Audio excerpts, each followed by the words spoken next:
ஒவ்வொரு வாகனமும் ஒரு ஆற்றலை கொண்டு இயங்குகின்றது. ஒன்று எரிபொருளாக இருக்கலாம், இல்லை எரிவாயுவாக இருக்கலாம், அல்லது மின்கலனை கொண்டு, அதாவது பேட்டரியை கொண்டு இயங்குவதாக இருக்கலாம். எரிபொருள் என்ற அடிப்படையில் டீசல், பெட்ரோல், எரிபொருள், சிஎன்ஜி கேஸ், எல்பிஜி இதெல்லாம் எரிவாயு என்று அழைக்கப்படுகின்றது.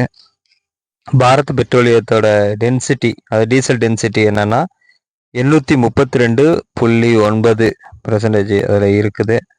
பாரத் என்பது இந்தியாவை குறிக்கின்ற அந்த சொல்லு தான். டீசலோட அடர்த்தி இந்த அளவுக்கு இருக்குது.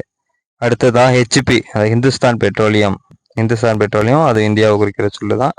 அந்த டீசல் டென்சிட்டி எவ்வளவு இருக்குன்னா 830 இருக்குது. அதாவது 2 லிட்டர் இல்லை 1 லிட்டர் எடுத்து அதை மெஷர் பண்ணி அந்த டென்சிட்டி அடர்த்தி இது பண்ணுவாங்க. இது இந்தியன் ஆயிலில் வந்து 827 சில பெட்ரோல் பங்கில் இருக்குது. சில பெட்ரோல் பங்கில் பார்த்தீங்கன்னா 828 இல்லை 23 அந்த அளவுக்குள்ள இந்தியன் ஆயிலில் அந்த டீசல் டென்சிட்டி இருக்குது. அதை நம்ம பார்வையிடும் போது அதை நம்ம தெரிஞ்சுக்கிட்டோம்.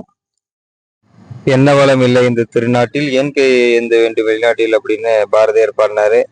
நம்மகிட்ட எல்லா சோர்ஸும் இருந்தும், பல எண்ணெயை எடுக்கிறதுக்கான வாய்ப்புகள் இருந்தோம். நம்ம ஈரான்ல இருந்தோம், ஈராக்ல இருந்தோம், சவுதி அரேபியாவில் இருந்தோம், எண்ணெயில் வாங்கிட்டு இருக்கோம்.